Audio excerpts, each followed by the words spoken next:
Hi. We are. Me too. I'd like to talk about alignment. It's all we ever talk about. Yeah, I know. And yeah, my life is great. I have plenty of time and plenty of work, and everything flows.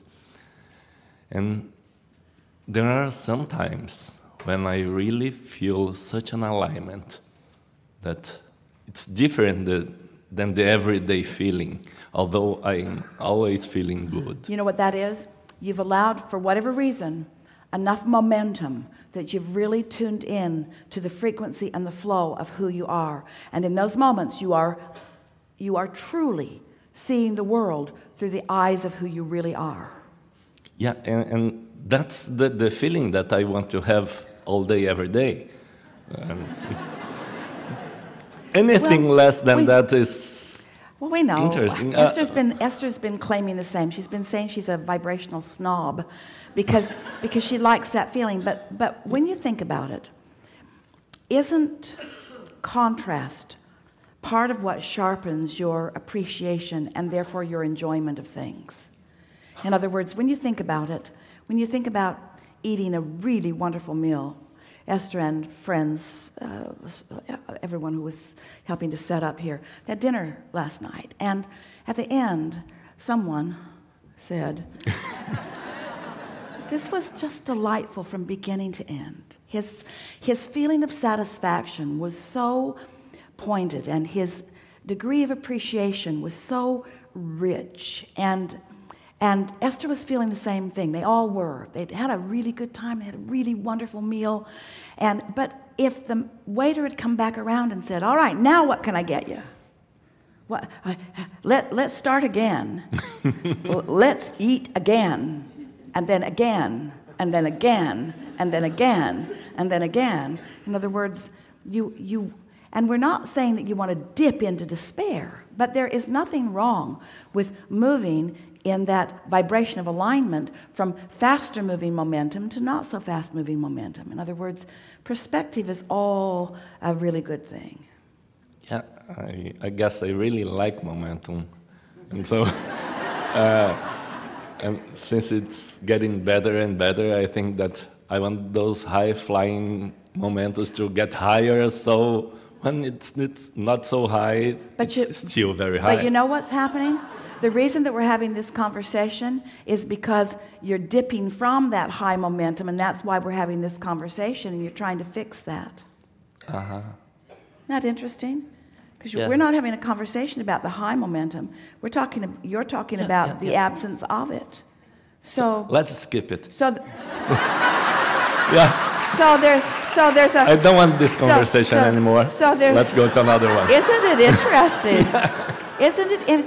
Because every subject is really two subjects. What is wanted is on one end of the stick, and the absence of it is on the other. And you know what? It's all right. We want you to embrace your highs and your lows. We want you to feel good about your positive emotions and your negative emotions. That's really what unconditional love is.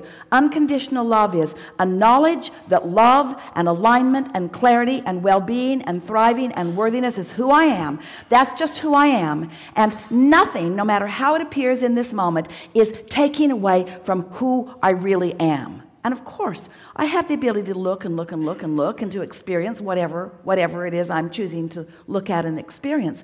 But it doesn't take away from who I really am. I am unconditionally solid. That's really what we want you to reach for. I'm unconditionally solid. And of course, you prefer feeling better than not good. Of course you do. That's a given.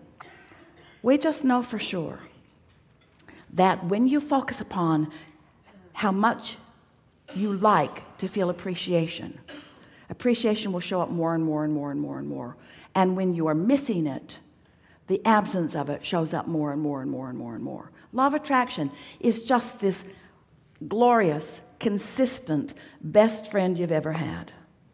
Because it never gets squirrely on you. It's never arbitrary. It's always, always, always consistent. You can always count on it. Well, isn't that something good to know? I get to feel as good as I choose to feel in every moment of my life experience. And the more you care about that and the more you accomplish that, then the easier it is to ride that out. Esther woke up this morning. She was just feeling glorious. And she looked out, and the day is all misty. It feels like Thanksgiving. And then she thought, sometimes every other, or we have an open house following the event. But this time, when Esther thought about it, she thought, this isn't a good time for this. She could just feel that the weather wasn't going to hold. They usually hold it out at the property. It's an outside event. And so she just could feel that this didn't feel like the time for that. So she was all lined up with that. She'd done her focus wheels, and she was looking forward to seeing all of you and knowing that this was going to be a wonderful, dynamic day. It always is, but she loves the richness of this crowd.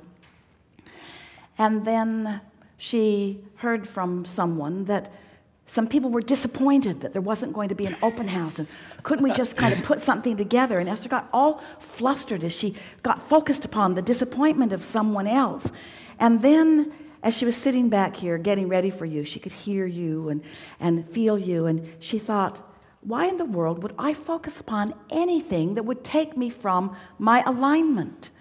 And the reason is because somebody dished it up and handed it to you. In other words, it's like you feel like you have a responsibility to take what people offer to you, but you don't. Your responsibility is to stay in alignment with who you are no matter what. So we give this to you in a very specific way, because you cannot be a pleaser of others and a maintainer of your alignment at the same time. They don't go together, because what others think they need from you in order for them to be happy sometimes doesn't have any momentum going for you. Sometimes it's out of alignment with what your intentions are, you see. You have to be joyfully selfish. You can't be other than, I am. You can't be other than selfish. You can't be other than selfish, because you cannot perceive outside your perspective of self. But you have to just decide that how you feel matters a lot. And you have to have this sort of self-policy that says, I care so much about you that I'm not going to stand on my head to please you. I'm going to keep myself in alignment with who I am so that I have plenty to give you. And once you get that figured out, then you're steady. Then you're steady. Oh, you'll have little blips. You'll have little things, little tuning points. But for the most part, you'll be tuned in, tapped in, turned on, just as you said you would, and just as you deserve to be. We think this is a really good time for a segment of refreshment.